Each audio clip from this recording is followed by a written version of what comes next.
Bueno, ese de hoy.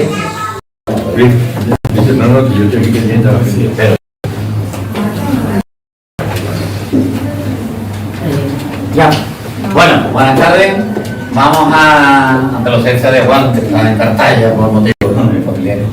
Y vamos a comenzar la última sesión formativa de nuestras aulas pastoreñas y vamos a acabar el año, empezando ya el Adviento, pues como siempre con María. María, nuestra madre, pues en este caso con la vocación del Rocío, con tanta vinculación que tiene con nuestra vocación pastoreña.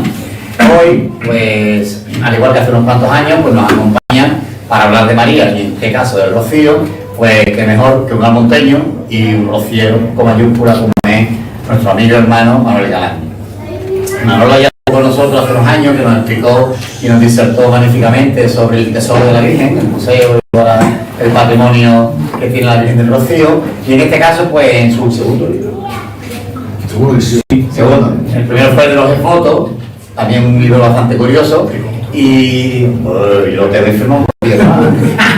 Y en este caso, pues nos entra en otro tema patrimonial relacionado también con la Virgen, pero desde el punto de vista ya más artístico, arquitectónico, con las diferentes ermitas que ha tenido la Virgen del Rocío a lo largo de la historia. Entonces, una semana muy rociera. El martes vino aquí Juan Pablo Castellano, el director del Coto, que nos dio una charla también sobre todo el tema del Coto y el Rocío. Y bueno, vamos a cerrar la semana pues con Manolo hablándonos de las ermitas de la Virgen del Rocío. Así que nada, con él, que seguro que tiene muchas cosas más que decir. Muchísimas gracias, Juan Pablo. Y muchas gracias al hermano mayor por aceptar que la propuesta de venir aquí a presentar y hablar de mi libro, que diría Francisco Umbral. Vengo encantado. Ahora ya sí. Siempre ha sido tu casa. Siempre lo fue, verdaderamente. Y ahora ya, después de haber pagado, fíjate. Que todavía me queda el cobrar como hermano. Así que, pues, eso, lo mejor de eso es que tengo excusada la presencia en la isla. Entonces, bienvenido. Yo vengo encantado, verdaderamente vengo encantado. Cada vez que me dicen de venir, porque Cádiz me apasiona, no solamente la ciudad, sino también la provincia. Y dentro de la provincia, pues verdaderamente hay localidades que me llenan mucho y una vocación como la Pastora, más si cabe, entre otras cosas, porque me trae muchos y muy buenos recuerdos. Y lo digo a boca llena. De hecho, aquí me encuentro como en mi casa y como en familia, y muchos de los que estáis aquí lo sabéis, pero echo de menos a gente que no están aquí. Entonces, verdaderamente, eso me ocurre cada vez que vengo a visitar a la Pastora. Precisamente, mientras venía para acá, venía hablando con el que fue mi director de tesis, que ahora nombraré también. Él es catedrático emérito de Historia del Arte de la Universidad de Sevilla y no conoce la imagen de la Pastora. Y me estaba preguntando por ella. Entonces, tenía tomando algunos datos, Juan Pablo que era ahí. Magnífico, porque además, bueno, Rafa sí lo conoce, Juan Miguel, efectivamente.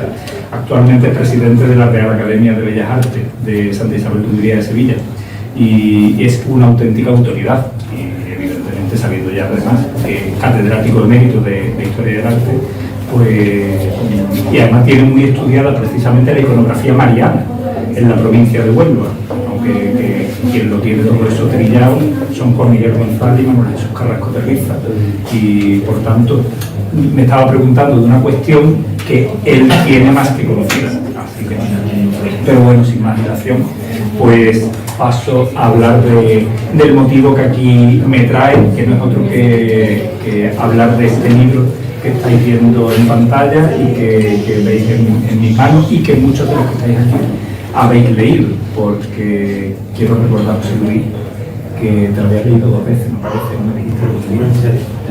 Fui a comprarlo y estaba agotado. Fui a comprarlo y estaba agotado. Qué bien. Afortunadamente va por la segunda edición. Tengo que reconocer que el primer sorprendido por la aceptación que el libro ha tenido he sido yo, porque pedí un número que a mí me parecía una exageración y y resulta que no me llegó a los 2 meses y medio. Entonces, verdaderamente el ir en menos de un año por la segunda edición de un libro que tiene una temática tan concreta, tan específica, para un campo de acción tan reducido, en cierto modo, pues verdaderamente no deja de ser sorprendente. El libro Las ermitas de Nuestra Señora del Rocío, origen, evolución, análisis histórico-artístico y aporte documental.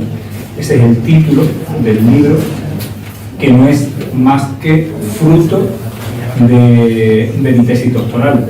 Yo defendí la tesis doctoral en la Universidad de Sevilla, en el Departamento de Historia del Arte, el día 2 de diciembre del año 2015.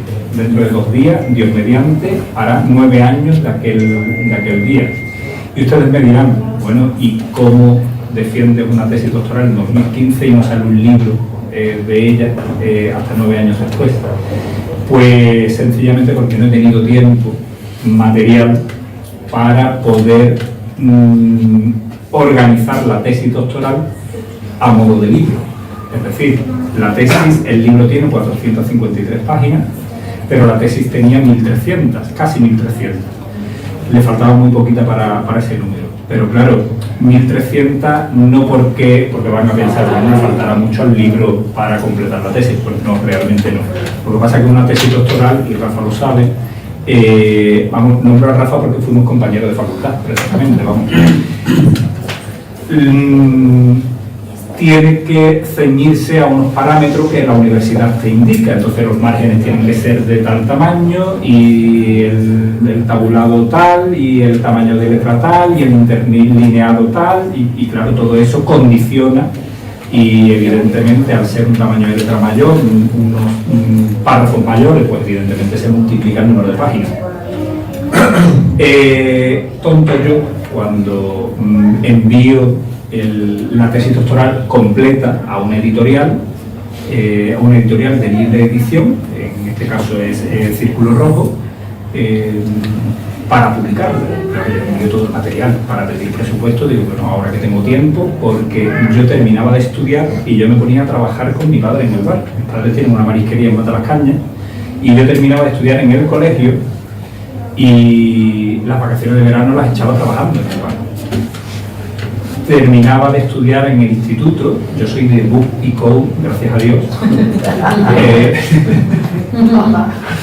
y de EGB, y me iba a trabajar a la marisquería. Entonces yo terminaba y me ponía a trabajar. No, mayor no estoy, soy mayor, otra cosa es que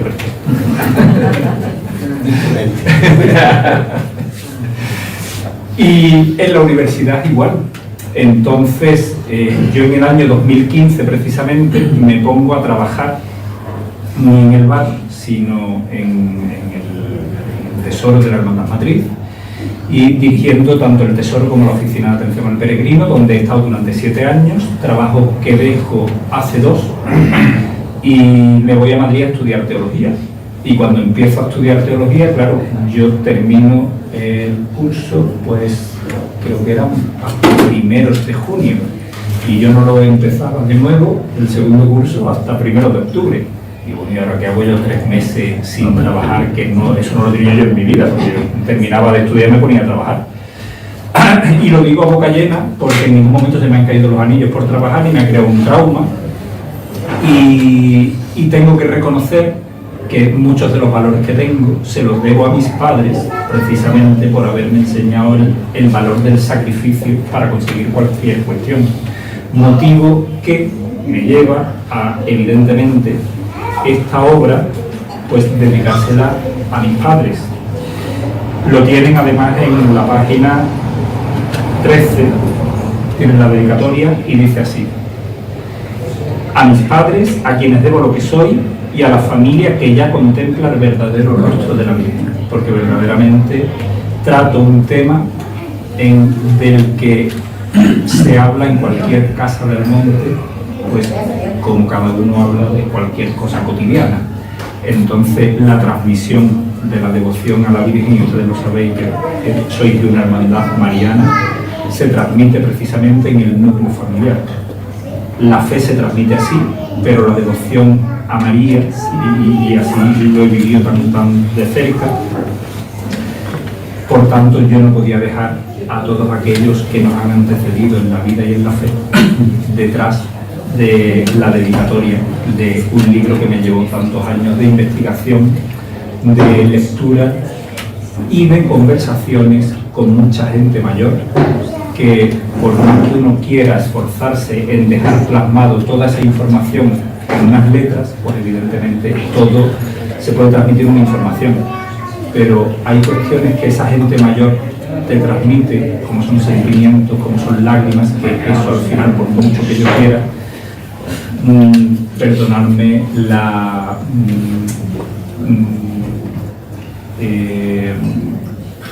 pedantería, pero esa parte se la lleva el investigador, y en este caso precisamente he sido yo, pero bueno, lo comparto también con ustedes, porque verdaderamente es una riqueza poder haber podido hablar con tanta gente mayor, algunas que han vivido cuestiones en primera persona y que hoy en día ya no están.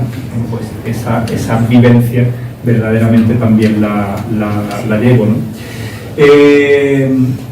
La cubierta del libro está tomada de un cuadro porque habla en plural, como estáis viendo, en las ermitas de Nuestra Señora del Rocío, y para la cubierta del libro cogí un cuadro expresamente, que no se encuentra ni en la provincia de Huelva siquiera, sino en la localidad sevillana, de dos hermanas, en la parroquia de Santa María Magdalena, donde recibe culto precisamente la protectora de la localidad, la Virgen de Valme. Pues justo enfrente de la capilla del Sagrario, que es donde está la Virgen de Valme, está colgado este cuadro a cierta altura, como 4 o 5 metros de altura, o quizás más. Un cuadro, que lo van a ver, el cuadro es este, lo cogí expresamente porque el cuadro está fechado y firmado, no sé si veis, está marcado con el puntero, ¿no? Pues en este ángulo superior derecho, ¿lo marca? En el ángulo superior derecho está firmado y fechado por Manuel García y Rodríguez, un pintor costumbrista sevillano, y dice en El Rocío 1917. Y lo que me lleva a coger el cuadro es el en de la firma, porque ya me está diciendo dónde lo está pintando. Y claro, si se fijan, en la parte inferior del cuadro aparece una imagen de la ermita marismeña. Claro, si lo pinta el pintor en 1917 en la propia aldea, yo presupongo que esa imagen que ahí me está mostrando en esa pintura, pues es tal cual él la estaba viendo en ese año de 1917. Por aparte, el cuadro tiene un estudio iconográfico muy interesante, porque si se fijan, aparece la Virgen con la antigua corona conocida como del Sol, que ya hoy en día no se le pone, con las ráfagas de rayo, con esa ristra de corazones que son exvotos metálicos en plata que ha ido recibiendo la Virgen a lo largo de la historia. Y el cuadro es de gran formato, mide 2,20 metros de alto. De hecho, les traigo esta fotografía. Esa no es su ubicación habitual, ahí está colocado precisamente para la novena de la Hermandad de Dos Hermanas en este año 2024, y lo encajaron en la calle central del retablo del altar mayor de la parroquia.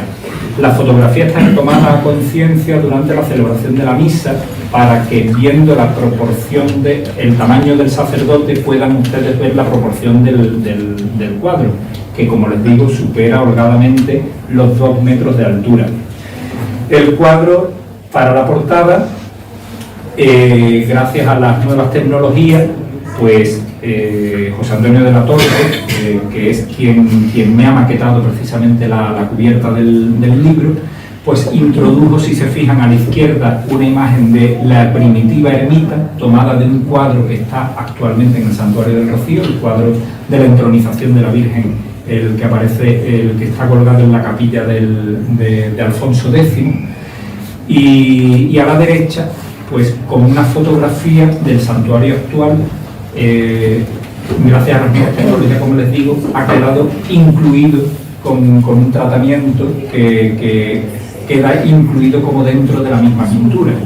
De manera que se puede leer desde la izquierda hasta la derecha en la primitiva ermita, la tardobarroca y el santuario actual del Rocío.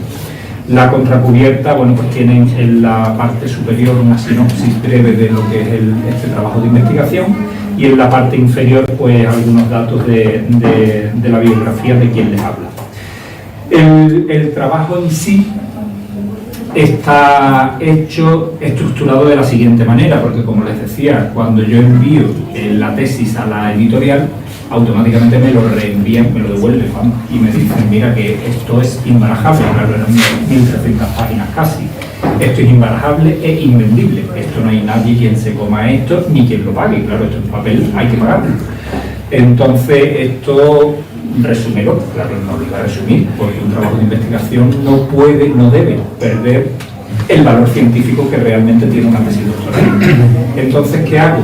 Al hilo de lo que decía Juanjo en la presentación, como ya había publicado los exvotos, pues extraigo los exvotos pictóricos de la tesis doctoral. También publiqué en la revista del Laboratorio de Arte de la Universidad de Sevilla los exvotos metálicos, por tanto, en este caso lo hice en colaboración con mi director de tesis. Entonces lo extraje también de la tesis doctoral. Después había ido publicando en algunas revistas de investigación algún trabajo extraído también de la tesis, de manera que lo he ido extrayendo sin que perdiera valor científico y peso investigador el libro que iba a ver la luz. Pero claro, lo tuve que reestructurar entero, porque de 8 capítulos que tenía la tesis doctoral, pues se han quedado en esos 5 que están ustedes viendo.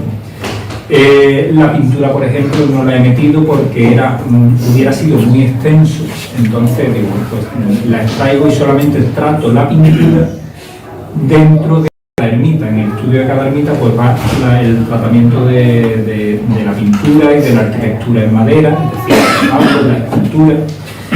Y no he cosido nunca, pero imagino que esto habrá sido, porque claro, me llevó esos 3 meses que yo les he dicho de trabajo, los 3 meses de verano, como desmontar un vestido y hacer con las mismas piezas un vestido totalmente distinto. Entonces tuve que desmembrar la tesis y volverla a montar, que montar un libro de mayor volumen, pero que mantuviera el rigor científico y ese peso investigativo que tenía detrás la tesis doctoral. De manera que queda de la siguiente manera, con un índice, todo lo que está estudiado está marcado en el índice, es decir, si vais buscando la patena que regaló en el año 2012 la Hermandad de Espartinas, pues se van al índice y aparece, y en la página tal, pues ahí lo pueden mirar. O, no sé, o algún detalle de la ermita que se haya estudiado, el retablo de la antigua ermita del Rocío, de Francisco de Acosta, pues también aparece ahí marcado en el índice individualmente cada pieza estudiada. Una presentación que hace don Santiago Gómez Sierra, obispo de la diócesis de Huelva, el prólogo, que evidentemente le tenía que corresponder al que fue mi director de tesis, don Juan Miguel González Gómez, como les decía, catedrático emérito de Historia del Arte de la Universidad de Sevilla y actualmente presidente de la Real Academia de Bellas Artes Santa Isabel de Hungría, y un capítulo dedicado a la introducción, donde justifico el por qué he elegido este trabajo para mi labor investigadora, porque claro, esa justificación yo la hago en el libro de cara al lector, pero previamente yo la tuve que hacer para poder llevar a cabo la investigación en la Universidad de Sevilla. Yo tuve que, permitidme la expresión, vender la burra, porque claro, no es un tema común, y normalmente los profesores de la universidad lo que van buscando es temas que sean más apetecibles después de cara a un lector. Sin embargo, pues tuve la suerte de que propuse estudiar desde el punto de vista de la historia del arte la devoción rociera y me fue aceptado. Entonces ya para mí aquello fue un logro que no era fácil, y en una universidad pública, que eso también hay que tenerlo en cuenta. Por tanto, fue un logro y una gran satisfacción después de presentada la tesina no me quedo ni con la nota, sino con el comentario que me hizo el profesor Valdivieso, que fue el presidente del tribunal que me evaluó la tesina. Y su comentario fue: ya era hora de que el Rocío entrara en la universidad. Entonces, entenderán que no me quedé ni con la nota, a pesar de que no fue mala, pero evidentemente sobre mis espaldas estaba dejando caer una losa, porque detrás de la tesina venía la tesis. Por tanto, ahora tocaba trabajar mucho más de lo que ya había hecho para la elaboración de aquel trabajo. Hay una página dedicada a siglas, porque tenemos que tener en cuenta que no deja de ser un trabajo de investigación, con una investigación llevada a cabo en múltiples bibliotecas, archivos y conversaciones, y evidentemente para reducir el espacio a la hora de la escritura, la referencia a esos archivos y a esa biblioteca pues aparece con siglas. Y después la obra en sí está estructurada en 5 capítulos. Uno dedicado al marco histórico-artístico, donde nos predispone a lo que vamos a seguir leyendo en los capítulos siguientes. El capítulo segundo está dedicado a la primitiva ermita, la primitiva construcción, a la ermita medieval. El capítulo tercero a la fábrica tardo-barroca. El cuarto al actual santuario del Rocío y el quinto a la orfebrería. Les decía anteriormente que la arquitectura en madera, los retablos, están estudiados en cada ermita. Los retablos que haya habido, pues allí se ha estudiado. Las pinturas, pues igualmente.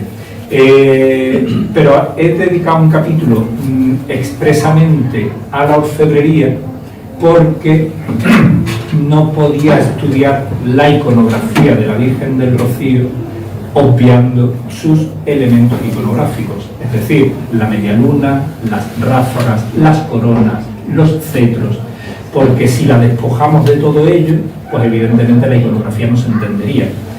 De manera que para poder entender eso mucho mejor, pues he dedicado un capítulo expresamente a la orfebrería, donde no solamente se trabajan estos elementos que les acabo de mencionar, sino también aquellos que a lo largo del tiempo se han ido regalando al santuario, como distintas piezas del ajuar litúrgico, el propio tabernáculo del sagrario del actual santuario del Rocío, que es una joya de primer nivel, como veremos en alguna fotografía más adelante, e incluso los pasos procesionales de la Virgen del Rocío, porque si no hubiera dedicado un capítulo a ello, pues hubieran quedado fuera, y verdaderamente era una pena dejar justamente los pasos procesionales, unas piezas que tan importantes son y que pasan tan desapercibidas, y teniendo además un programa iconográfico riquísimo, como veremos. Hay un capítulo dedicado a conclusiones. No es normal que un libro tenga un capítulo de conclusiones, pero sí lo es que lo tenga una tesis doctoral. Como en ningún momento he querido, o es decir, en todo momento he querido que esto mantuviera el peso científico que tiene la tesis doctoral, pues he mantenido el capítulo de conclusiones. Un apéndice documental con 33 documentos, la mayoría de los cuales ven la luz con esta obra.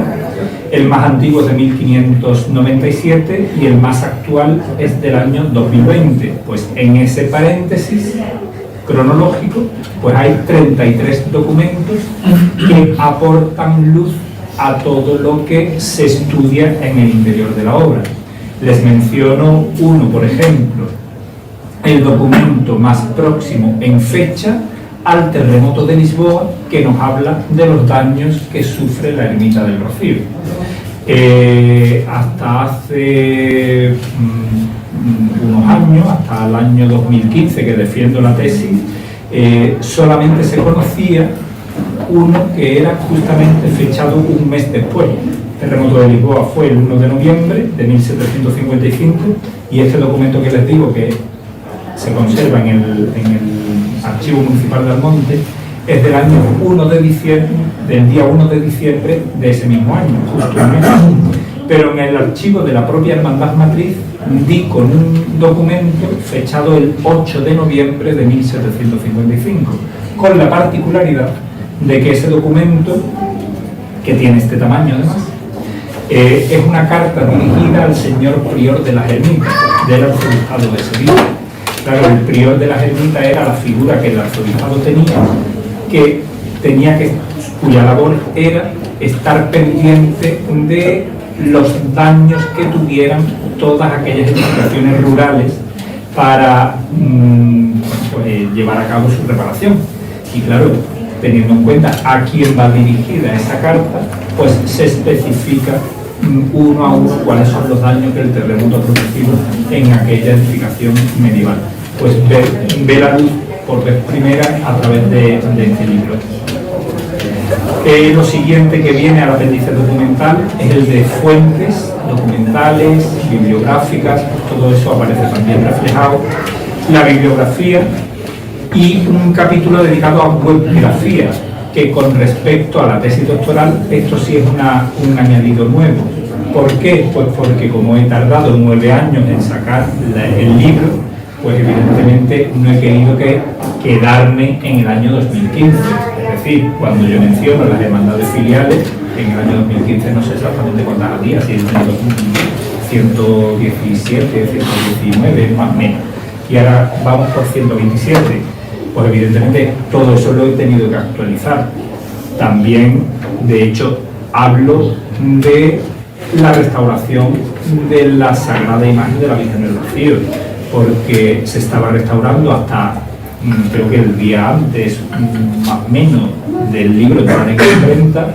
Entonces he querido que estuviera lo más actualizado posible. ¿Qué quiero decir con esto?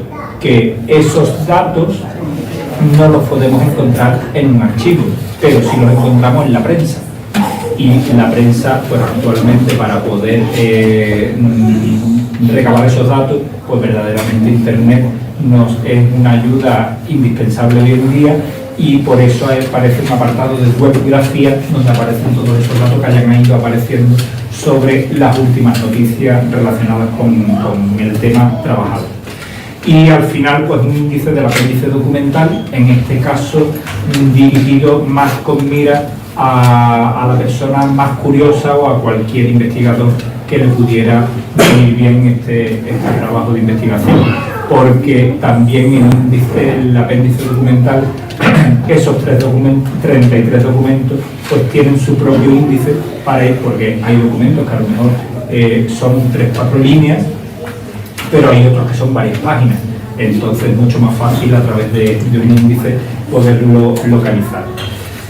El libro en sí pues tiene incluso 640 notas a pie de página, porque es lo que le da valor científico a una investigación. Eso se me quedó grabado en la primera reunión que tuve con mi director de tesis, y bueno, pues uno tiene temor hasta que pierde el miedo de ir metiendo notas a pie de página, y bueno, pues finalmente son 640 notas a pie de página donde dan luz, ayudan a dar luz a lo que se está leyendo en el contenido del texto, y unas 220 láminas que evidentemente ilustran aquello de lo que se está hablando.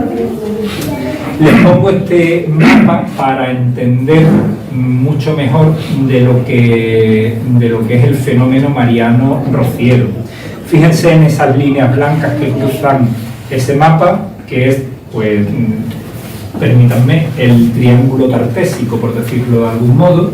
Es el extremo occidental de Andalucía, donde ahí nos juntamos las provincias de Huelva, Cádiz y Sevilla. Y esas líneas blancas que convergen en un punto, ese punto es la aldea del Rocío. El Rocío, si lo vemos ahora, pues a través de esas líneas que lo cruzan el mapa, pues vemos que el Rocío era un punto crucial en tanto en cuanto era un cruce de caminos. Claro, así se entiende que Alfonso X, cuando reconquista el reino taifa de Niebla en el año 1262, establezca una ermita allí para reevangelizar todas estas tierras. Claro, yo la hipótesis que barajo, y aquí lo pueden ver claramente en el libro, es que la ermita no se levanta ex profeso tras la reconquista, sino que se reconvierte un edificio religioso preexistente. Y ahora les diré en qué basó esta hipótesis. Viendo esas líneas, se entiende también que en la nómina de hermandades filiales, Sanlúcar de Barrameda, el Gran Puerto de Santa María y Rota ya existieran en el siglo XVIII. Y es más, hace unos años, quiero recordar que en el año 2009 quizás, más o menos,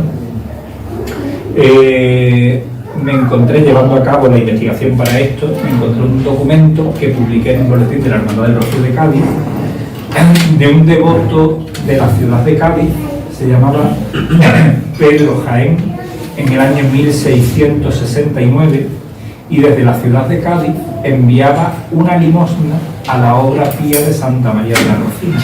1669, la Hermandad del Rocío de Cádiz, corregirme, 81, 1981. Se baraja la posibilidad de que ya existiera también en el 18, en el siglo XVIII. Pero sea como fuere, lo que no deja de ser curioso es que la imagen vicaria de la Virgen del Rocío, de la Hermandad del Rocío de Cádiz, que recibe culto en la parroquia de San José, sea copatrona de los extramuros de la ciudad gaditana desde finales del siglo XIX, mucho antes, por tanto, de la fundación de la hermandad. Quiero decir con esto, una ciudad no nombra patrona, o en este caso copatrona, a una advocación venida ayer. Ya llevaría mucho tiempo, desde muy antiguo, recibiendo culto en la ciudad, aunque fueran los extramuros, para que la nombraran copatrona ya en la segunda mitad del siglo XIX. Y de hecho, como ejemplo, les pongo este dato que me encontré de este señor en el año 1669. Al ser un punto crucial, Alfonso X, el sabio, y el sobrenombre no se lo pondrían a tontas y a locas, establece un lugar de oración en ese punto. ¿Por qué? Pues porque si lo hubiera hecho en otro lugar, pues evidentemente no hubiera tenido predicamento, pero al establecerlo en un punto por donde se aseguraba que había un número de gente todos los días transitando, era una manera de expandir la nueva religión rápidamente en un abanico amplio de localidades, como es todo este triángulo que abarcan las actuales provincias de Cádiz, Huelva y Sevilla. Fijaros que esas líneas blancas nacen precisamente de la costa onubense, de la costa gaditana, del condado de Niebla y del Aljarafe sevillano. Son las 4 comarcas de donde empiezan a nacer las primeras hermandades filiales. Todo tiene un sentido lógico. De aquella primitiva edificación, la imagen que tenemos más antigua y probablemente más próxima en fecha sea la que nos aporta este grabado del año 1754. Recuerden la fecha, en 1755 fue el terremoto. La importancia del grabado radica ahí, en que en 1754 todavía estaba en pie aquella primitiva edificación marismeña. Ahí se los traigo para que lo puedan ver con mayor detalle. Al ser un grabado es blanco y negro, entonces ahí no se aprecia colorido ninguno, pero sí tenemos esta imagen extraída del Sin Pecado antiguo de la Hermandad del Rocío de Villamanrique de la Condesa. Y ahí se puede ver, al ser una pintura, que las paredes estaban encaladas en blanco y una techumbre a 2 aguas, por ese tono rojizo pues se vislumbra que sea teja árabe, y en definitiva los elementos propios de las construcciones de la zona y lo que daba la tierra, porque entre otras cosas estamos en zona de marisma y allí lo que abunda precisamente es el barro. Es más, hasta el siglo XIX había varios hornos de ladrillo en torno a lo que hoy es la aldea del Rocío. ¿Quién está basado en quién? Pues no lo sabemos. El grabador se basará en la pintura o la pintura en el grabador, pero está claro que uno se basa en el otro porque el esquema compositivo es el mismo. Pero sí podemos extraer, observen, ese leve dibujo que marca o enmarca la puerta principal de ingreso de ese primitivo oratorio. Un oratorio del que tenemos unos datos en las reglas primitivas de la Hermandad Matriz, que son de 1758. Y ahí dice que esa primitiva ermita tenía unas 10 varas de largo. La vara castellana medía unos 84-85 centímetros, más o menos, dependiendo del punto de la península donde nos pusiéramos. Podemos estar hablando de unos 8 metros, 9 a lo sumo, de profundidad. La profundidad del edificio la daba el palo que cubría el edificio. El tronco más largo que se encontrara, pues era lo que se iba a utilizar para cubrir el edificio, y eso era lo que daba el largo, podía tener centímetros arriba, centímetros abajo, pero más o menos. Quiero decir con esto que esa primitiva edificación cabía dentro de esta casa. Así. Y párense a pensar por un momento, una ermita tan pequeña, tan humilde, con materiales tan deleznables, porque eran ladrillo cocido, paredes encaladas y cubiertas de madera y puertas de madera propia de la zona, madera de pino. Entonces, y tan pequeña y al borde de un camino, al lado de una marisma. Evidentemente las labores de reparación eran casi continuas, teniendo en cuenta la humedad de la zona. Los que vais por allí mucho sois conscientes que allí hay que estar luchando contra la humedad permanentemente. Entonces, esos elementos de cerramiento, puertas, ventanas, evidentemente era lo primero que había que estar cambiando casi continuamente, y las cubiertas, ¿vale? Y eso lo hemos podido ver al estudiar toda la documentación que nos ha ido ofreciendo relacionada con intervenciones en la ermita a lo largo de todo el siglo XVII, donde aparecen una serie de intervenciones de poca envergadura, pero que van enfocadas precisamente a esas cuestiones. Y lo que les decía de esa portada nos ha llegado esta fotografía tomada en el año 1963. ¿Por qué nos ha llegado hasta el año 1963? Porque el terremoto de Lisboa daña la ermita, pero no la derriba. Claro, al dañarla, de hecho en aquella carta que os mencionaba antes, se habla de reconstrucción. Al hablar de reconstrucción tenemos que analizar que probablemente reaprovecharan todos los paramentos que habían quedado sanos tras el terremoto de Lisboa. Y uno de ellos era la fachada principal. Fachada que queda embutida en la segunda ermita, la que se construye tras el terremoto de Lisboa, que permanece en pie hasta el año 1963, año en que se derriba a conciencia para la construcción del actual santuario del Rocío.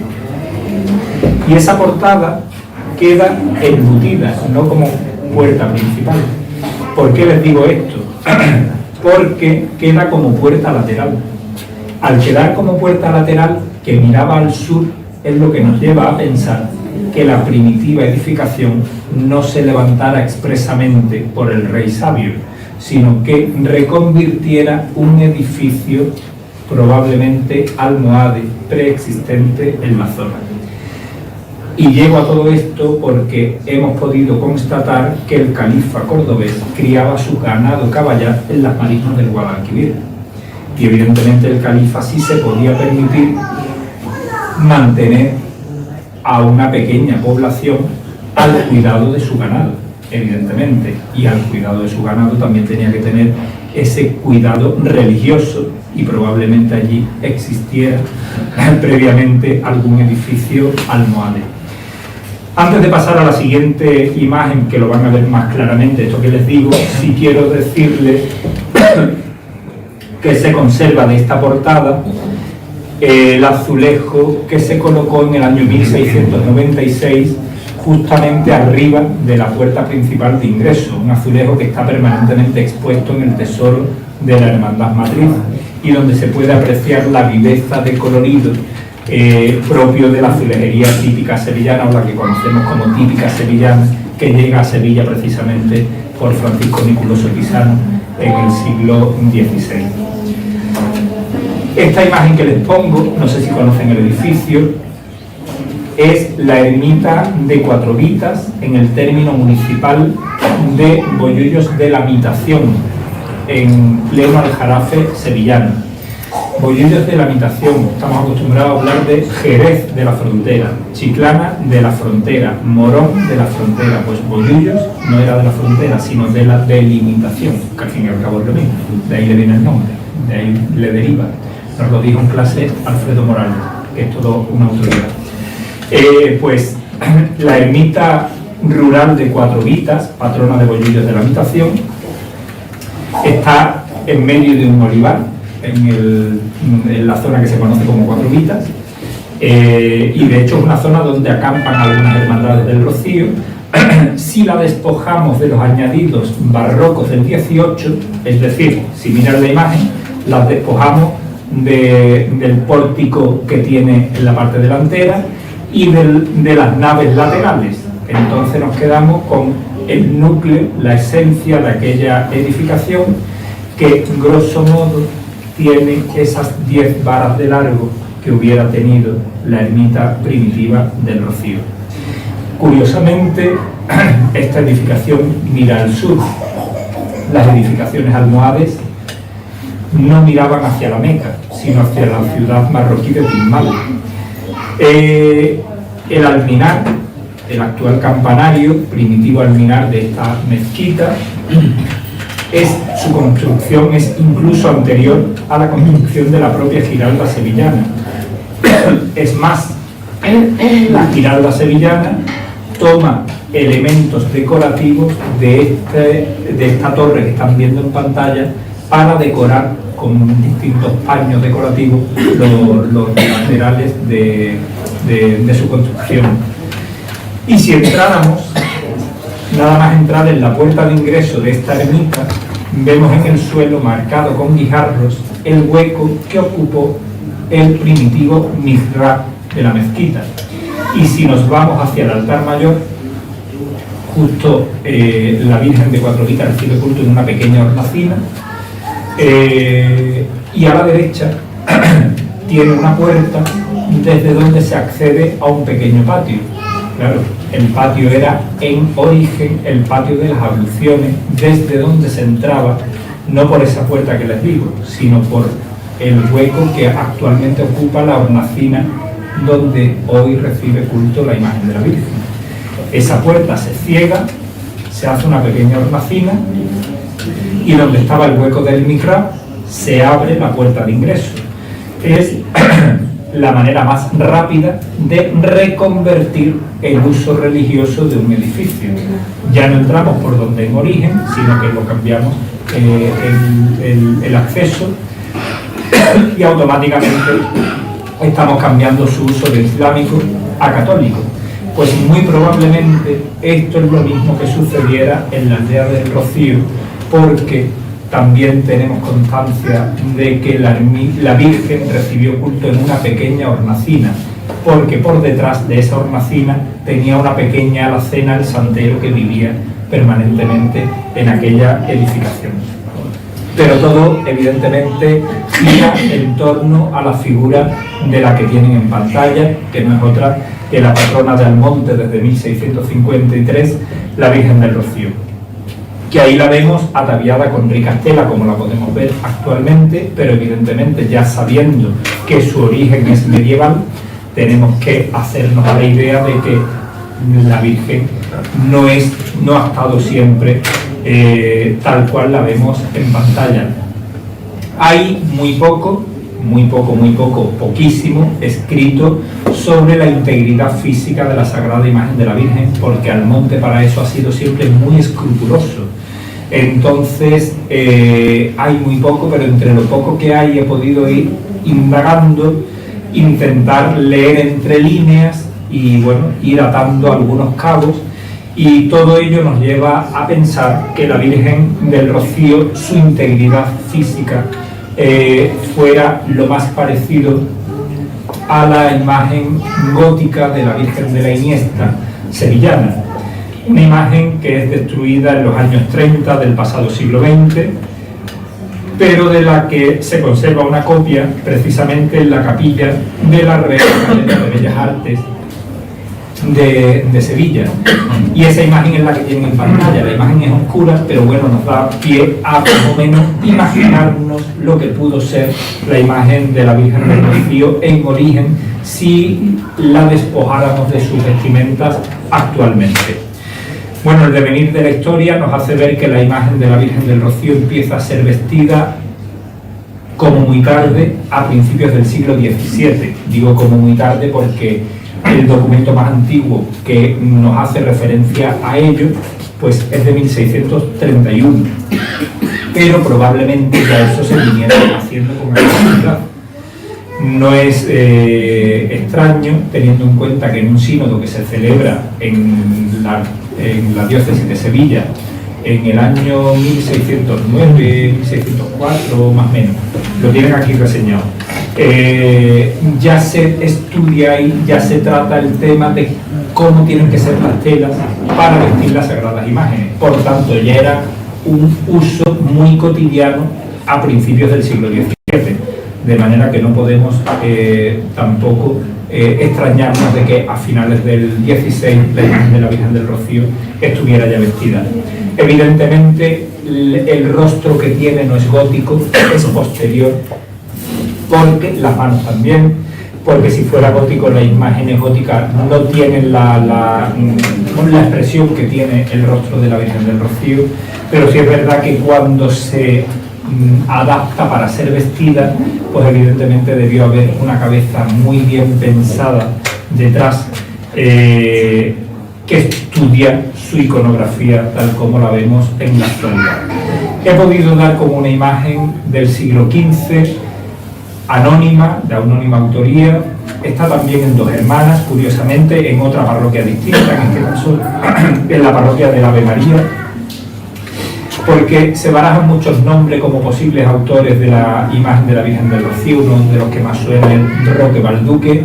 Sin embargo, yo personalmente pues no encuentro un parecido, no encuentro, bueno, sí cierto aire, pero no un parecido tanto como para poder decir, pues bueno, o puedo apoyarme en que Roque Balduque esté detrás de su imaginería, pero no. Resulta que doy con esta Santa Ana triple que tienen en pantalla y observen el rostro de la Virgen que porta la Santa Ana, que sí me atrevo a decir, y así lo dejo por escrito en esta obra, que sea fruto de la misma mano de aquel que talla el rostro de la Virgen del Rocío, porque el rostro de la Virgen que ven en pantalla es el mismo que el de la Virgen del Rocío, pero reducido en dimensión. Nada más eso. Me atrevo a decir más, hasta la policromía yo se la veía igual, y quien me acompañaba precisamente en aquella revisión me decía justamente lo mismo. Y les voy a poner incluso, porque quiero que se fijen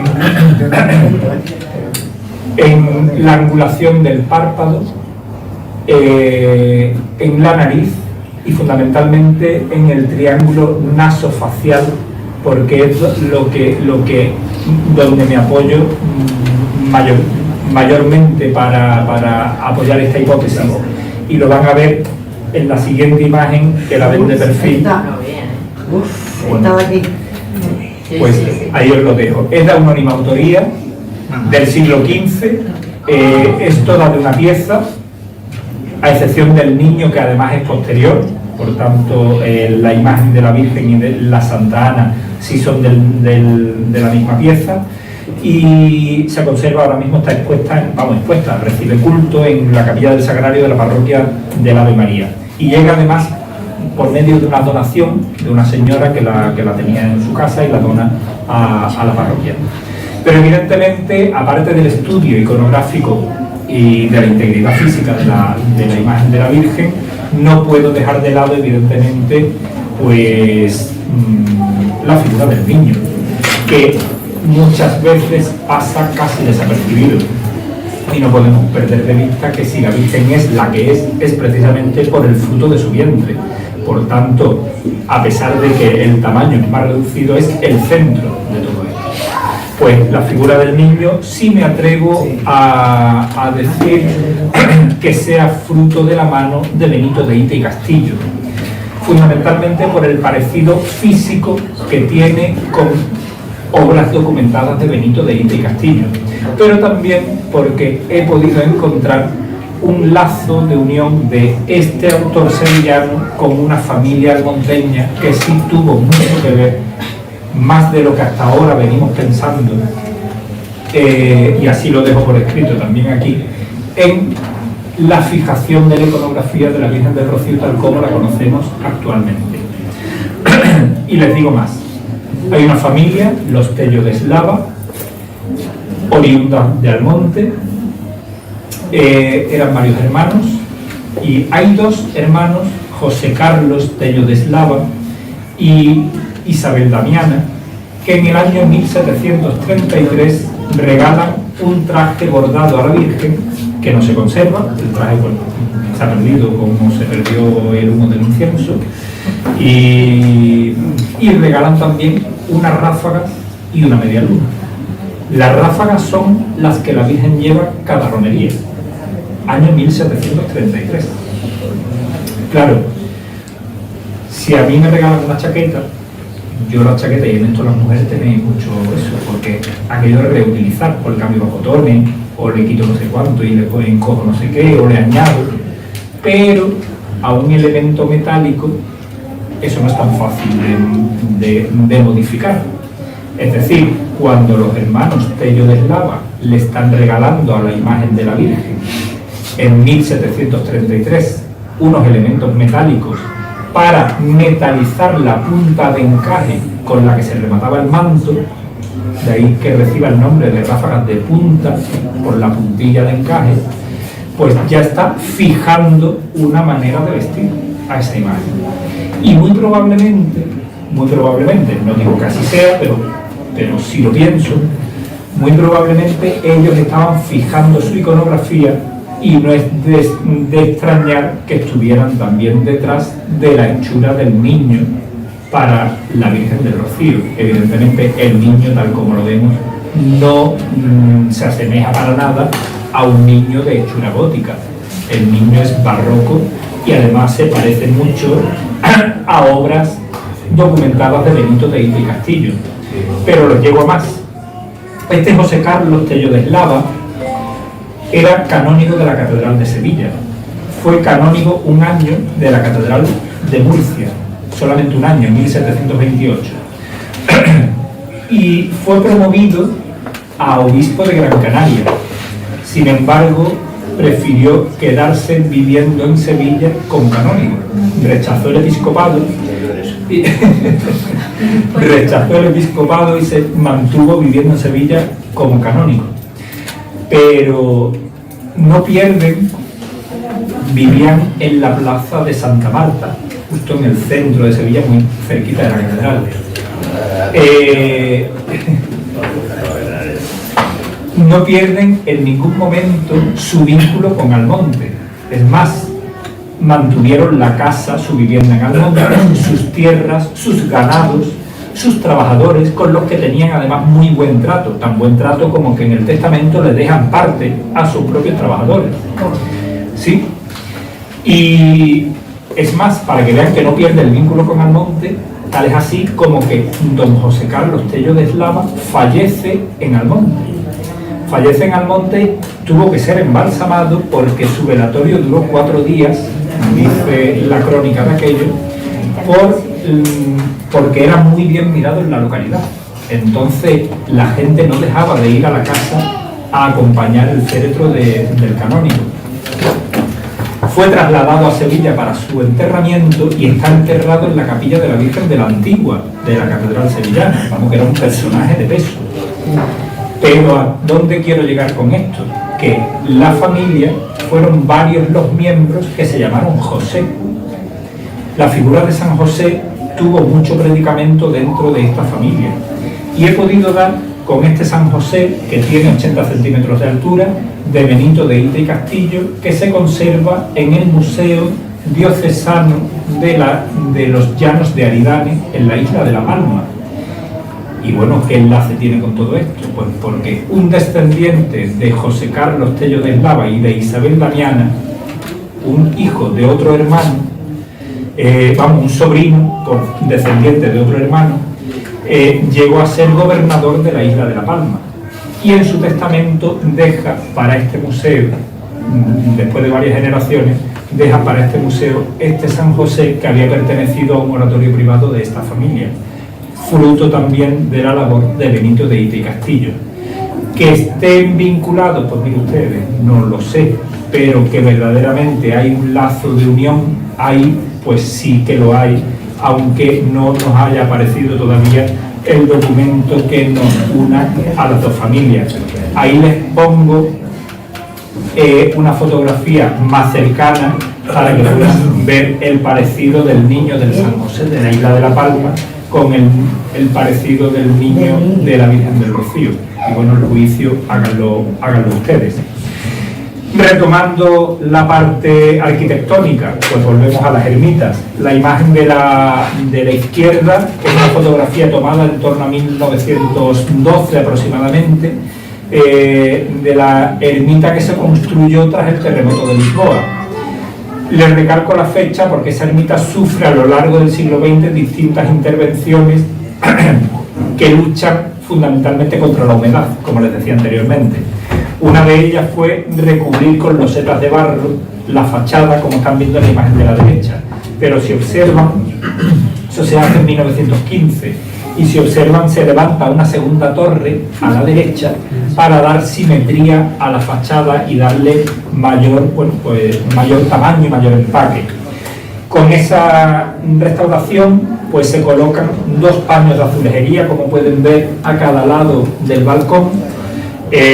Uno de esos lo tienen ahí en pantalla, lo tienen, en torno a ese paño aparecía el nombre de las hermandades que existían en ese momento, eran 12, 6 aparecían en uno y otras 6 en otro, y evidentemente hubo que cambiarlo cuando se restaura de nuevo la fachada en los años 40, se cambió por otros dos paños de azulejería, donde se observan esta fotografía es del año 63, días antes de su demolición, sábado de romería, presentación de la hermandad de Pila en su carreta antigua, y observen que en los paños de azulejería aparecen unos círculos, mayor número, porque en esos círculos aparecía el nombre de todas las hermandades existentes en esa fecha, que era un número mucho más alto. Esa ermita tenía su propio retablo mayor y retablo secundario, que lo tienen también estudiados en el libro. El retablo mayor, que se venía atribuyendo desde los años 70 a Cayetano de Costa, pues con esta investigación pude desechar esta atribución con documentos, aunque no me aparece el nombre, pero con documentos que sí me hablan de construcción, dorado, sí he podido dar con el nombre del dorador, y lo tienen también en el libro.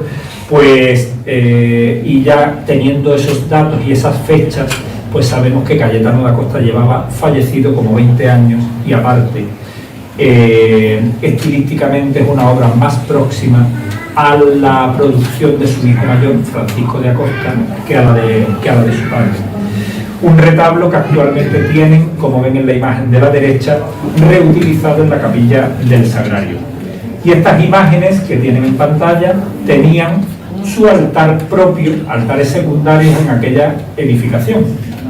El Calvario, que actualmente recibe culto en la ermita, el San José y el Santo Domingo, que están en la sacristía, el cuadro de Santa Ana enseñando a leer a la Virgen como imagen principal, porque realmente el cuadro tiene mucha mayor iconografía, y esa imagen de la Virgen del Rosario, que se le ha puesto antes de su restauración, ya está restaurada y se encuentra también en el santuario.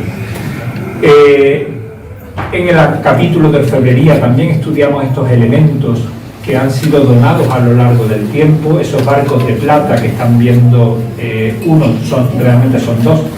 Ahí le pongo uno en la imagen de la izquierda, fue donación del duque de Montpensier con motivo del ascenso al alférez de fragata de su hijo, el día 3 de agosto de 1905. Y así se lo digo porque está grabado en la vela del barco. Son dos barcos grandes de plata que dan luz a la Virgen. Ahora mismo están en Almonte, y los que canten o los que les gusten la sevillana recordarán una sevillana del coro del Monte que dice, hablando de las guardias, dice: ya no te podré rezar a la luz de un par de velas, entre dos barcos de plata en una noche cualquiera. Esos dos barcos de plata es uno de ellos, el que tienen ahí. Y los lampararios que tienen en la imagen de la derecha, que son 12 lámparas, cada uno de ellos, donados en los años 50 del siglo XX. Otro elemento estudiado, pues el juego de sacras que la condesa de París regaló a la Virgen con motivo del nacimiento de un nieto varón en el año 1908.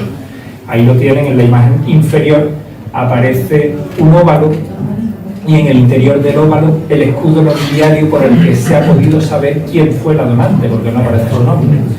Y esas letras que pueden vislumbrar por aquí en torno al óvalo dicen, con muy pocas letras, dicen algo de mucha profundidad. Una abuela muy agradecida, 1908. Sabemos que fue con motivo del nacimiento de un nieto varón. Esta mujer era la abuela de doña María de las Mercedes, para que más o menos la pongan dentro de la historia. Una parte muy desconocida, pues fue un intento de embutir aquella ermita barroca en una construcción nueva sin derribar, y fue un proyecto de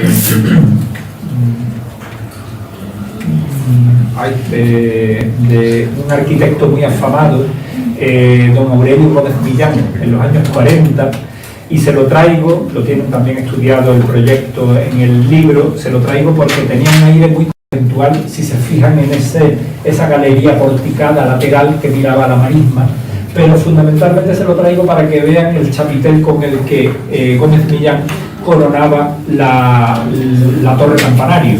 Y es que lo que perseguía es que, dándole ese perfil, al igual que las ráfagas de punta de la Virgen, lo que perseguía es que cualquier persona desde cualquier punto de la aldea pudiera ver y saber dónde se encontraba la Virgen recibiendo culto. Finalmente se lleva a cabo un proyecto de nueva construcción en los años 60.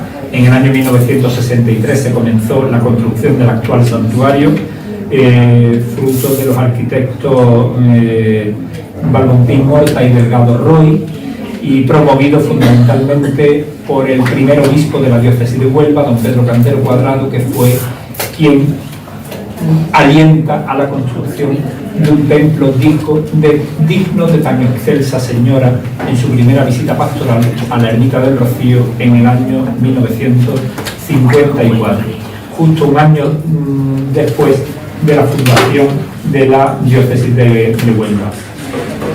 El santuario, desde el origen, tuvo proyectado el retablo que actualmente están viendo en pantalla. Tal es así como que cuando recordamos la imagen de la Virgen con el fondo blanco, sin retablo, pero con una cortina roja detrás, la cortina no estaba para que la Virgen se viera mejor. Sencillamente la cortina estaba para tapar el hueco del camarín que estaba hecho porque el retablo estaba proyectado desde el origen. Un retablo que evidentemente ha tardado mucho en hacerse, porque no es una lata de lentejas que se abre y ya está, sino que eso está tallado a mano y por tanto eso requiere de mucho tiempo para poderse hacer, mucho tiempo y mucho dinero, evidentemente. El primer golpe de lluvia para la ejecución de este retablo se llevó a cabo en el año 1979 y su bendición culminado fue en el año 2006, porque además para la colocación de las piezas había que aprovechar los 9 meses de estancia de la Virgen en Almonte, hecho que se celebra solo cada 7 años. Por tanto, había 7 años de trabajo de los escultores, los tallistas, los carpinteros y 9 meses para colocar.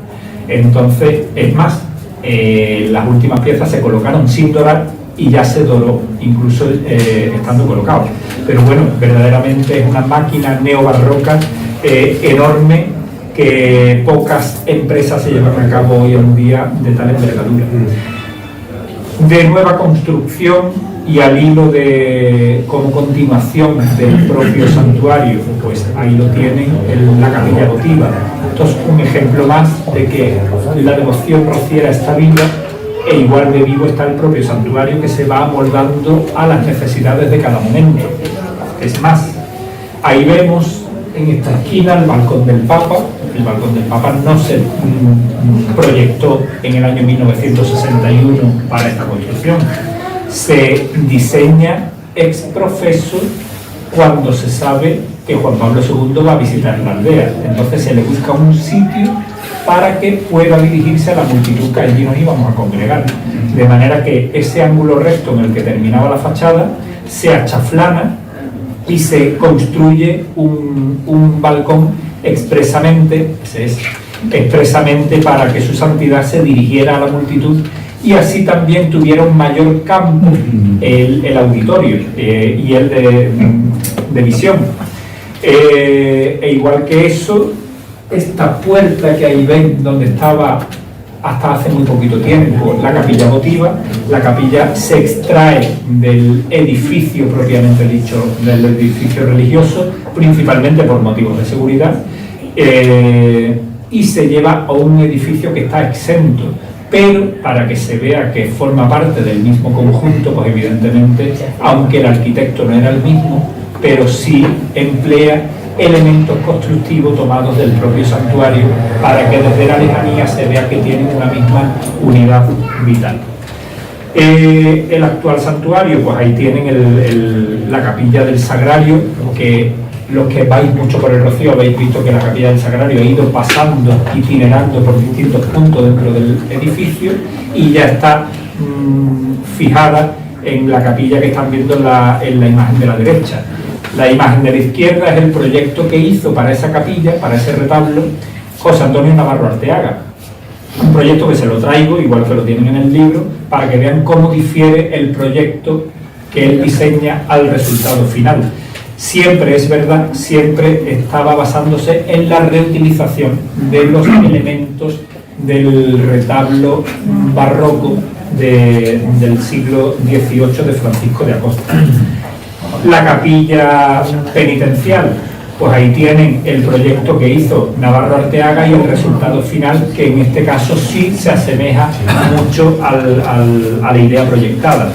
Como pintura, para que vean que también se estudia en el libro, pues como pintura les traigo este ejemplo, un cuadro de Jesús Buen Pastor del siglo XIX que fue donado a la Virgen porque encontré la carta de donación fechada en el año 1980, firmada por el donante Carlos de An, es el apellido, como tienen ahí. Esa parte, la fotografía de la derecha, es la parte trasera del lienzo, donde él, imagino que lo que está dibujado es su escudo del apellido y el apellido, y dice que pedía que estuviera colgado lo más cerca posible de la Virgen del Rocío. Y está colgado, pues mira, muy cerca. Fue precisamente lo primero que hice cuando juré mi cargo como delegado de formación de la Hermandad Matriz, porque yo me encontré la carta de donación llevando a cabo la investigación y yo no era miembro de la Junta de Gobierno, pero se lo dije al presidente. Y el cuadro estaba colgado en la parte central, en el cuerpo central de la casa de la Hermandad Matriz en Almonte. Y claro, desde que me encontré el documento, pues se lo dije al presidente, mira, me he encontrado esto y esto se debería de llevar al Rocío y buscarle hueco allí, porque así lo pidió el donante. Y no se hizo. Y bueno, yo entré el 29 de junio de 2011, pues no sé si al día siguiente o al otro, descolgué el cuadro y me lo llevé al Rocío directamente. Y providencialmente, porque la Virgen y la fino, providencialmente había un hueco donde el cuadro encajaba perfectamente. Y el hueco, es verdad que tiene poca visión, pero ahora ya lo vas a ver porque te voy a decir dónde está. El espacio de la antesacristía, donde está la saya de la Virgen para pasar las medallas y todo eso, pues ahí no hay los 3 escalones por donde accede el sacerdote al presbiterio, pues desde esos escalones hasta la pared hay un tramo de pared. Pues en ese tramo está colocado el cuadro. Digo providencialmente porque cabía, el cuadro no es pequeño, es más grande que eso. Entonces cabía y allí está. Pero digo providencialmente no solo por eso, sino también teniendo en cuenta la iconografía del cuadro, que es Jesús Buen Pastor. Al fin y al cabo, el sacerdote, cuando va a celebrar la Eucaristía, es pastor de una grey. pues ahí lo tienen, y reitero aquello de providencial. Pues eso fue lo primerito que hice, y ya me quedé más tranquilo porque, bueno, me llevaba el aquello como una espina después de haberme encontrado el documento de devolución.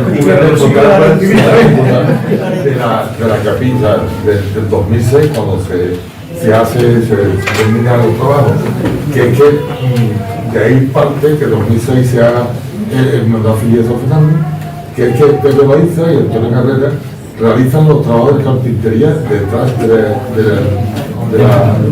retablo. Entonces, a partir de ahí, de esos trabajos, los meses trabajando allí, le dan un premio a esas personas que están trabajando de San Fernando, de darle monfiliar de hermandad. Eres carpintero. En la revisión. La tercera edición.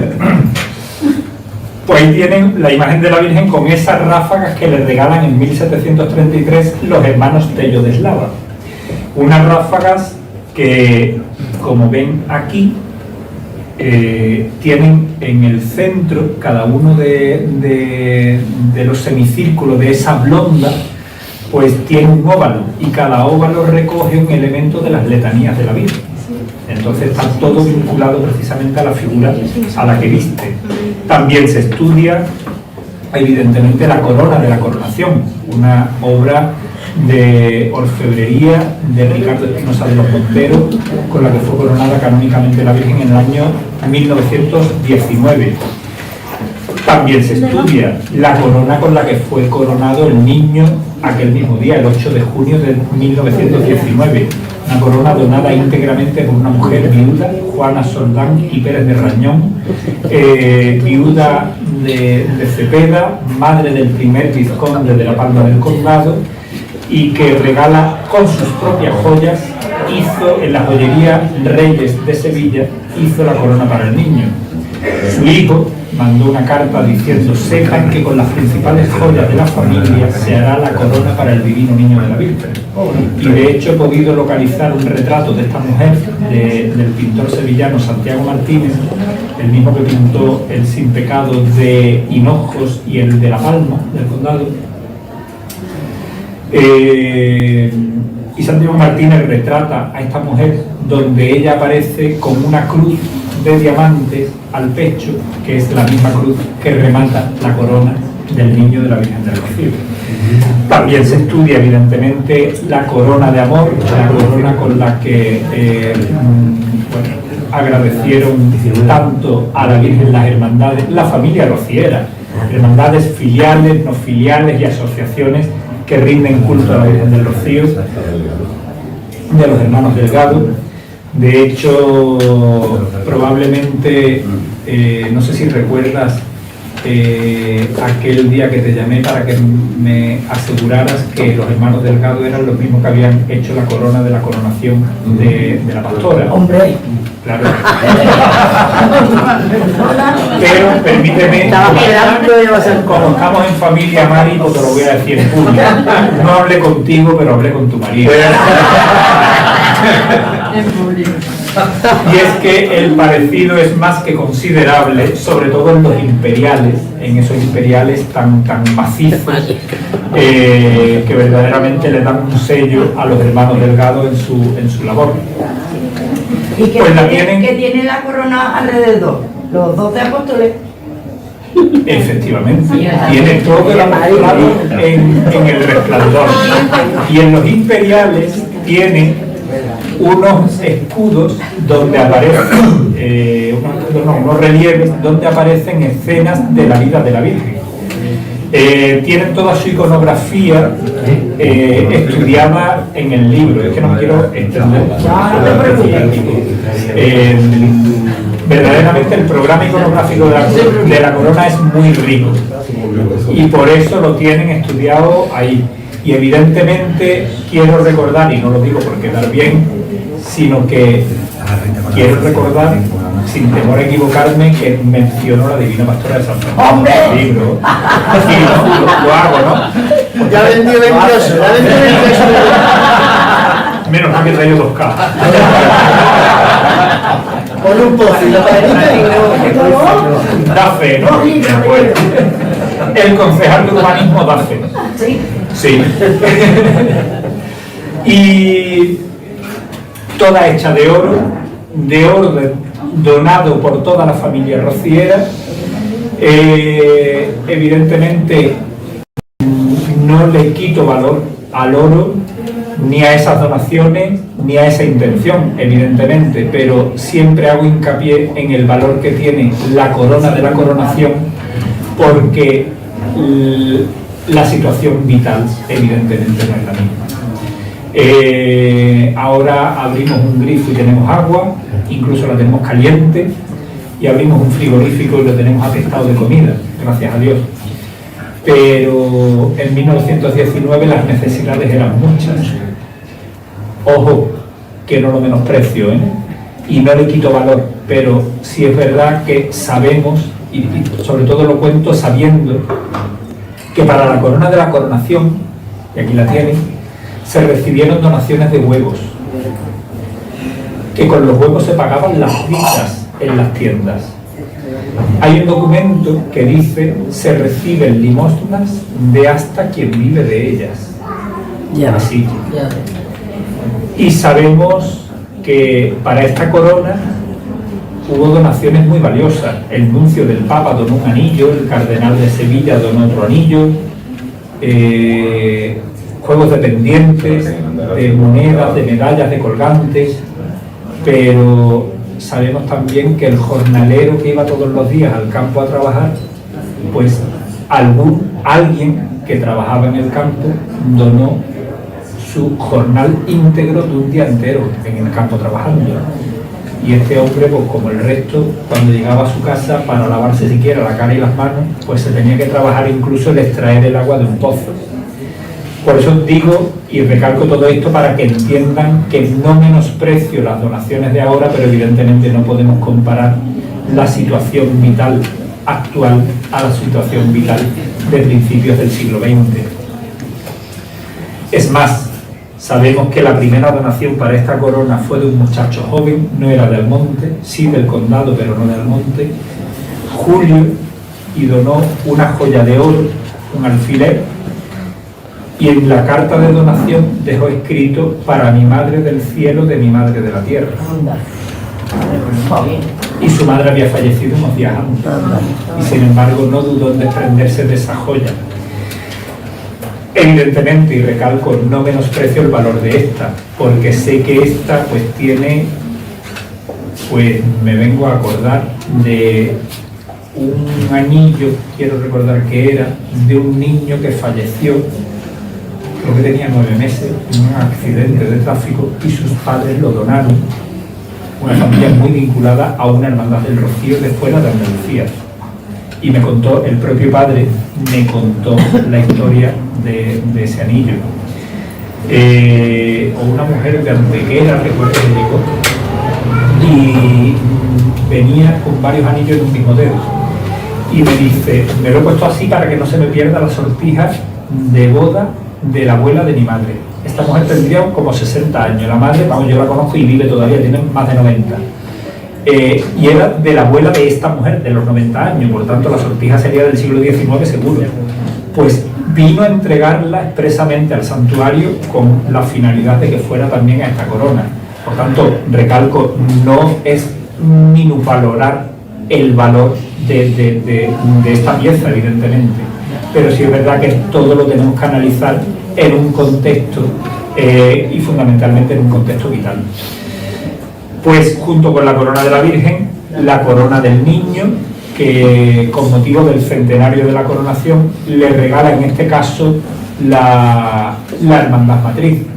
La corona de la Virgen la regaló íntegramente la familia rociera, todas las hermandades del Rocío, y la corona del Niño pues la regaló la Hermandad Matriz, hecha a su vez con oro de piezas que ya la Virgen no se podía poner porque con el tiempo se han ido deteriorando, cadenas que se han partido, medallas que se han ido deteriorando, y todo eso que no se ponía, o elementos que han llegado en donación y por el motivo que fuera nunca ha utilizado. Bueno, pues como estaba ahí, el donante lo hace queriendo que vaya a la Virgen, pues evidentemente es el oro que se empleó para la ejecución de esta corona, cuyo programa fotográfico también tienen estudiado en el libro porque también de los hermanos Delgado. En la base de la corona, en latín, aparece la inscripción "Yo soy el buen pastor que da la vida por sus ovejas", y en los imperiales, a diferencia de la corona de la Virgen, donde aparecían escenas de la vida de María, en este caso aparecen grabados los elementos de los diferentes momentos de la creación del mundo. Entre las piezas de orfebrería, pues se estudia una de las mayores últimas donaciones que ha recibido la Virgen, este juego de cetro para la Virgen, el niño y orbe para el niño, hecho todo en oro, también por los hermanos Delgado, oro, diamantes, piedras preciosas y marfil natural, donado por el artista nazareno Manuel Vázquez Lombo. Él, por su profunda devoción a la Virgen, pues, y él me lo decía un día, se ha llevado ahorrando para poder regalar todo esto como él quería regalarlo, porque si hubiera sido de plata dorada, pues lo hubiera regalado más rápido, pero como quería que fuera todo con materiales de primerísima calidad, pues 14 años ahorrando para poder sufragar esta donación.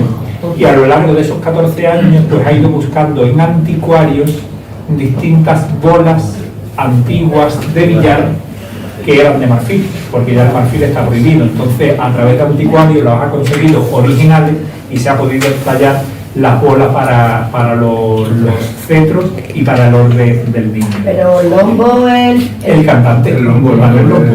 Sí, sí, sí. Pues mira, puedo presumir de tenerlo como amigo, y te digo que tiene un interior mucho mejor. como preséntamelo, hijo. Cuando se encarte yo te lo presento. Presentación al monte. María. Pues, efectivamente. Y te digo, ¿Tú también? ejemplo de aquello, le dije, una fusión. le pregunté, digo, Tocayo, tengo que hablar contigo porque estoy organizando esto para tal fecha. Y me dice, pues espérate que lo mire en la agenda, pero ya te aseguro que como tenga libre, palabras textuales, ¿Para cuándo? que como tenga libre, allí me tienes. ¿Dónde? ¿Aquí? No, que estuvo en la presentación del libro. Y estuvo por la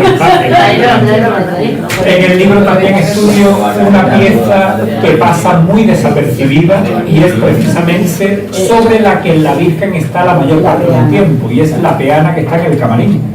Una peana que está hecha en los talleres de Villarreal, de plata, y donada en gran parte por un matrimonio almonteño residente en el Rocío, ya fallecidos los dos, pero que fueron los que sufragaron en gran parte, de hecho tienen el porcentaje marcado en el libro, esta pieza de orfebrería de gran nivel. Y tienen estudiado pues el paso que le regala la familia Cepeda y Soldán en el año 1933 a la Virgen, este paso que tienen en la pantalla, donde que tiene un programa iconográfico riquísimo. Ahí tienen distintos elementos, tienen más fotografías en el libro, pero aquí les traigo, bueno, la imagen de la izquierda es un elemento de las letanías que aparecen reflejadas en la peana, y el escudo que menos se ve, que es el escudo del apellido Cepeda, porque tiene 4 escudos, cada uno en un lateral de la peana. En el centro va el de España, a los lados va el de Almonte y el de La Palma, porque ellos estaban vinculados entre Almonte y La Palma. De hecho, entre los donantes está el vizconde, el primer vizconde de La Palma del Condado. Y detrás, en la parte más discreta, porque primero es la que apenas se ve, porque cuando va la Virgen solemos verla de frente, y si la vemos de espalda resulta que queda cubierto por el mar, entonces no se aprecia, pero por eso se lo traigo y se lo pongo aquí. Es el escudo de la familia del apellido Cepeda. Y también les estudio el paso nuevo de la Virgen del Rocío, un paso que está hecho en la orfebrería de Ramón León, y del que la Hermandad Matriz me pidió en el año 2020 el programa iconográfico para su peana. Y el último documento que aparece en este apéndice documental de 33 documentos, pues el último documento es el programa iconográfico que yo diseñé para la peana del Paso, y tal cual yo lo entregué a la hermandad aparece editado en este libro. De él solamente les voy a destacar una pieza. Dentro de la peana, observen, porque la peana está, me voy a poner de pie. Si se fijan, la peana retoma estos carretes como idea para retomando la imagen que tenía una peana del siglo XIX que hicieron los Astorga para la Virgen, de madera, que no se conserva, de la que se conservan solamente unas piezas decorativas, pero muy pocas además y en muy mal estado. Entonces la peana en sí desaparece, pero retomando esa idea, pues se diseña con esos carretes que sustentan la peana propiamente dicha. Entonces, dentro de todo lo que diseño, y lo que diseño está basado principalmente en el paso antiguo de la Virgen, porque ya se lo dije al presidente, a ver qué paso se hace, porque mejorar el que hay es muy complicado, porque verdaderamente tiene un programa iconográfico riquísimo, no dejaron nada por detrás. Entonces, basándome en ese, diseño el programa iconográfico para el actual paso de la Virgen del Rocío. Y en estos carretes, como veis, pido que por favor se tuviera en cuenta este elemento, que en principio iba liso, plano, a modo de tornillo que refuerza ese elemento sustentante de la peana propiamente dicha, para colocar en él, simbólicamente y estratégicamente, el crismón tomado precisamente de una lápida paleocristiana que se conserva en la parroquia de Nuestra Señora de la Asunción de Almonte, una lápida que daba sepultura a una niña de 14 años llamada Domigratia y que está fechada en el año 495. Lo que yo perseguía era que se viera que la devoción a la Virgen del Rocío está viva, como nos estaba diciendo anteriormente, pero que el cristianismo en nuestra tierra hunde sus raíces hasta los primeros siglos de nuestra era. Y por otra parte, poner de manifiesto y simbólicamente también la unión indisoluble del pueblo de Almonte y de la devoción a la Virgen del Rocío con su parroquia. De hecho, históricamente, el rector del santuario del Rocío ha sido el párroco de Almonte. Almonte tiene solamente una parroquia y el que es párroco de Almonte es rector del santuario del Rocío. Por tanto, todo eso quise englobar metiendo simbólicamente este elemento que resulta pequeño. El crismón evidentemente es mucho mayor. Lo pueden ver cuando vayan a la parroquia de Almonte, está en la capilla de la pila bautismal, y eso era lo que perseguía. Y nada más, con esta imagen de la Virgen en esta última procesión de Pentecostés, pues termino mi disertación sobre este libro. Muchísimas gracias.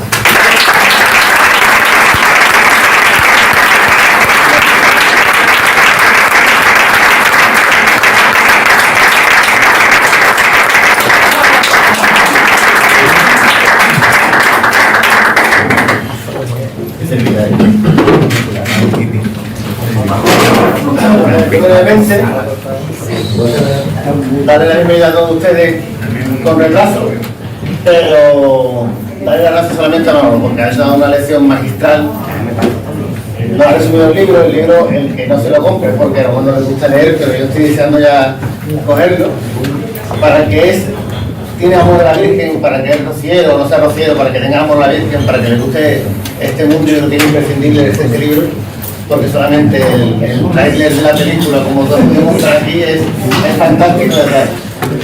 La raíz del Rocío son muy antiguas, pero es que las raíces que tiene son muy antiguas. Está claro que el que crea, después de leer ese libro, o después de escuchar una charla como esta, que el Rocío es, como decía la sevillana, no sé qué humanidad, es que está muy bien claro. El amor a la Virgen tiene siglos en nuestra tierra, y decía un poeta sevillano que el centro del mundo se divide entre Sevilla y Cádiz. Creo que no se dejó Huelva, pero bueno, yo creo que el centro del mundo es Sevilla, Huelva y Cádiz, esas tres provincias, y por eso la Virgen del Rocío eligió esa zona para vivir. ¿A dónde iba a ir? Si no. Que muchísimas gracias, un nuevo aplauso para Manolo, y de verdad, ha sido una lección.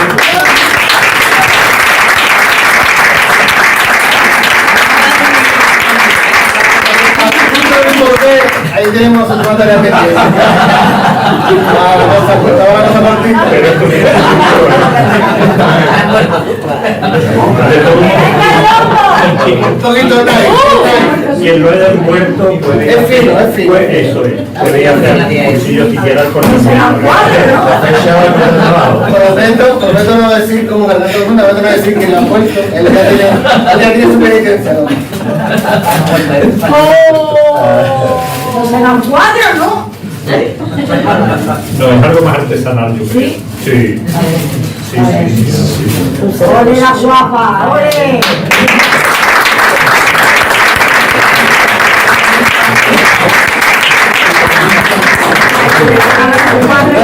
Ahora me imagino. Yo,